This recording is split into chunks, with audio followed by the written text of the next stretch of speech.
Hey Alphas, remember when I created the 4 new Alpha Dragons? That video soared, and I can't thank you enough for the amazing support, so welcome back to the series. After Alphas, what comes next? How about the dragons I command, of course? Today we're diving deep, exploring the far reaches of the archipelago to uncover brand new, never before seen dragons. This time we're the ones writing the notes, so grab your pens because it's time to fill up the book of dragons with creatures that are more than just legends. And yes, Journeys, your new dragons are great, but how are these not screaming Stoker and Boulder? Rant aside, let's get moving. Like this. Wait, is my channel serialized now? Weird, but kinda cool. Alright, let's dial up the heat and dive straight into the action. With that said, welcome to Dragonforge. Let's get into it. Alright Alphas, the first dragon of today's video comes from the artist himself, JUNROSSA, so be sure to check out his work, it's truly next level. This dragon, it's a sharp class predator with some unique traits. Living in old rocky pine forests, these dragons blend seamlessly into their surroundings. What makes them fascinating is their pack hunting. One dragon lures prey whilst the others wait in ambush. Their natural enemies? Timberjacks. We thought this was cool simply just because timberjacks need more love. I love you, my little guy. With that said, it's time for the time lapse. We leaned into their pack hunting behaviour, designing them to operate in groups of 3 to 5. Their bodies reflect this agility, with long claws designed to fell trees and trap prey by blocking escape routes, distant relatives of the deadly nadder. They retain some nadder traits but are twice the size, making them formidable. Whilst nadders use speed, the fatal splitter's claws are more for precise strikes, taking down boars and even bears. They're also known for stealing livestock at twilight, becoming a menace for farmers. We added a poisonous bite, typical for the sharp class dragons, to weaken prey during the chase. Their colours help them blend into the rocky forests, kinda like the sentinel patterns, making them the ultimate stealth hunters. Now with that idea in your head, let me introduce you to the fatal splitter. I first heard about this dragon from traders passing through the Viking lands. They describe dragons that hunt like wolves. In the forest, the fatal splitter is nearly invisible, blending into the stones and earth. By the time you spot them, it's usually too late. Their sharp claws fell trees and trap prey. What's remarkable is their teamwork. Just like wolves, they coordinate to overwhelm their targets. Despite their size, these dragons are agile, similar to their enemies, the timberjacks. When they clash, it's about speed and precision, and one wrong move can end it for either side. Vikings who've witnessed these battles say the aftermath is utter destruction, splintered trees, scorched earth, and the remains of both dragons. At twice the size of a nadder, uses its claws as its primary means of offense. Being a sharp class dragon, these claws are incredibly strong, being able to cut through pretty much anything. Their poisonous bite weakens prey during the chase. With speed, strategy and venom combined, the fatal splitter is one of the deadliest pack hunters in the archipelago. But they're not unbeatable. Their size is a major weakness, especially in dense forests. Navigating trees tires them out, giving quick thinking Vikings an advantage. Their eyesight is similar to a snake, so they rely on their nose. Hide your scent and stay still, pressing yourself against a tree and they might not see you. Vikings who survive these encounters emphasize staying motionless, never let them lead you into a trap. Alright Alphas, our next dragon comes from JP-Rexy6264, who shared an intriguing concept for a Boulder Class dragon. This territorial dragon burrows underground, hiding among rocks and materials searching for obsidian. Let's break those changes down as we roll the time lapse.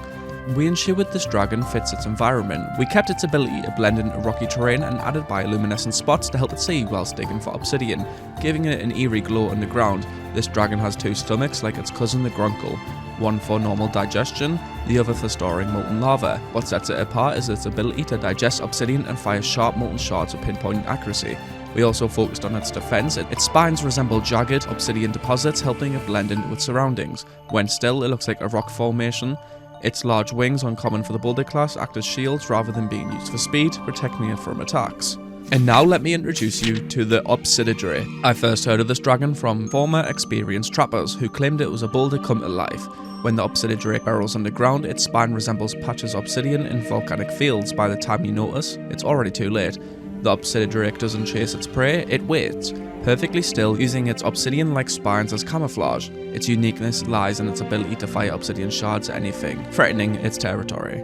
Unlike Boulder Class dragons, this one is all about precision. Some tribes seek it out because gathering obsidian from the dragon is easier than actually trying to venture through volcanic regions. They use obsidian for weapons and armors, though they've learned the hard way the Obsididrake won't give it up easily.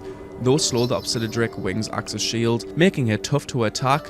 It's not fast but doesn't need to. The Obsididrake isn't invincible, its glowing spots are a dead giveaway when it's not underground. If you see that glow, it's either on the move or ready to strike.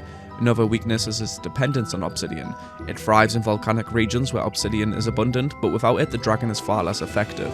and while it's a master of ambush, it's not agile. In open terrain, it's slower than most dragons. Its obsidian deposits weigh it down. Alright Alphas, our final dragon today comes from Tempest Shroom, who asked for a mystery class dragon. For the start of the series, there's a good amount of variety. This one is especially interesting. The concept is for a 3-headed dragon, and each head has just one eye.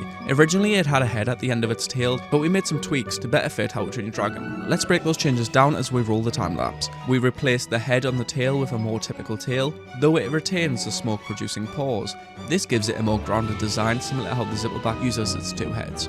For the legs, we moved away from the tree stump-like feet to give the dragon more agility. We added patches of grass and trees to its back which grow when it hibernates, helping it blend into forested environments. Much like the Flightmare's mist, the smoke leaves a sedimentary layer of grey ash that makes the victims look like they've turned to stone, but in reality they're just paralysed.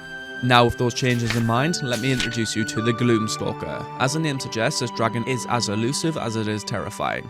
I remember the first time I encountered one. It was dusk in a dense forest, the kind of place even seasoned Vikings avoid. The air was thick with mist, and something about the landscape felt alive. Suddenly I heard the raspy breath of the Gloomstalker. It wasn't until I realised the hill I stood on wasn't a hill at all, it was a dragon. Its camouflage is on another level. Its patches of grass and growing trees on its back make it nearly invisible, blending seamlessly into the surroundings. This dragon hunts in low light, preferring dawn and dusk. It waits for its prey, using smoke as camouflage and as a weapon. Legend has it that search parties have gone missing only to be found later, paralysed underneath a layer of ash. What's even scarier is each of the 3 heads plays a vital role. The dragon has an unpredictable field of view. You never know which head will strike first. Gloomstalker's reputation for stealth has earned its respect, but like every dragon, it has weaknesses. Experienced trappers use flashes of light or reflective shields to disorientate its heads, limiting the amount of smoke it can produce. Once its focus breaks, it's much easier to attack. For a dragon of its size, producing enough smoke to hide itself fully is a challenge. And its multiple heads can lose synchronization under pressure. With only 1 eye per head, blinding or disorientating the Gloomstalker becomes easier. So there you have it Alphas, 3 new dragons added to our ever-growing book of dragons. Which one was your favourite and what class do you think they belong to? Drop your thoughts in the comments below and submit more ideas that could be used for the series going forward. Thanks again to JUNROSSA for bringing these dragons to life. Be sure to check out his work, his links will be down below, go support him please. I hope you enjoyed today's episode of Dragonforge. And whilst you wait for my next video, consider checking these ones out here to tie yourself over for now. My next video will be the introduction of a new series for the channel, but anyways Alphas, keep your hearts brave and flying high, and happy dragon training.